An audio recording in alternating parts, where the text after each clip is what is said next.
नमस्कार बंधुरा फेमास दोलन्स किचेने आपनादेर सबाइके स्वागत जानाई।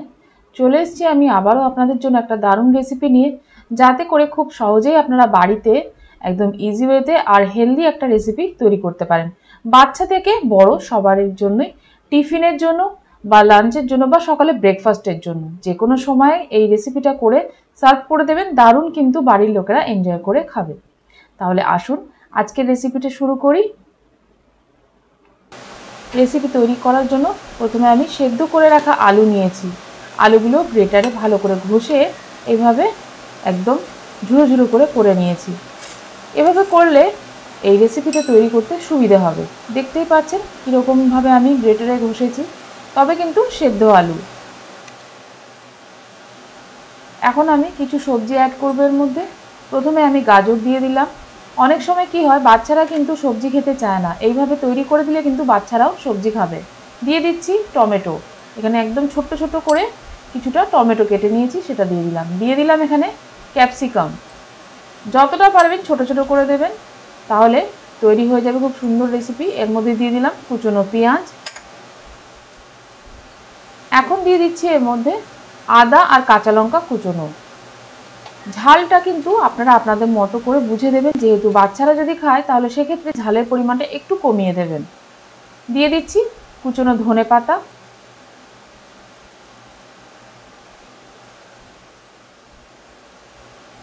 জিরে, গোটা জিরে দিলাম সামান্য দিয়ে দিলাম। এখন দিয়ে দিচ্ছি এর মধ্যে জোয়ান, মৌরি, গোলমরিচের গুঁড়ো, সামান্য স্বাদ অনুযায়ী নুন, দিলাম এখানে ময়দা।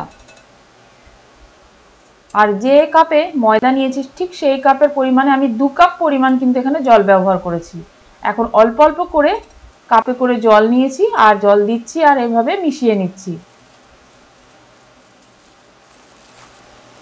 দেখুন আস্তে আস্তে মিশিয়ে নিচ্ছি। খুব বেশি কিন্তু পাতলা করবেন না, আবার খুব ঘনও করবেন না, মোটামুটি একটা কনসিস্টেন্সি আসা পর্যন্ত কিন্তু এটা ভালো করে মিশিয়ে নিতে হবে। তারপর এটা ঢেকে রেখে দেব 30 মিনিটের জন্য। 30 মিনিট পর দেখুন এর কনসিস্টেন্সিটা কীরকম হয়েছে আর কিভাবে সব কিছুটা মিশে গেছে। এরপর আমি এর মধ্যে দিয়ে দিলাম 2 চামচ মতো সাদা তেল। দেওয়ার পর ভালো করে মিশিয়ে নিচ্ছি। দেখে নিশ্চয়ই বুঝতে পারছেন কীরকম হয়েছে। ঠিক এই রকমভাবে কিন্তু এই ব্যাটারটা তৈরি করতে হবে। এরপর আমি চলে যাব পরবর্তী স্টেপে, তখন আমি আপনাদেরকে দেখিয়ে দেবো কিভাবে আপনারা খুব সহজভাবে তৈরি করবেন। দেখুন আমি ফ্রাই প্যানের উপর সামান্য সাদা তেল ছড়িয়ে দিলাম। তেলটা ভালো করে গরম হয়ে যাওয়া পর্যন্ত আমাকে অপেক্ষা করতে হবে। তেল গরম হয়ে গেলে তারপর আমি এখানে ব্যাটারটা অল্প করে ছড়িয়ে দেব। একদমই কিন্তু সহজ ও ইজি রেসিপি।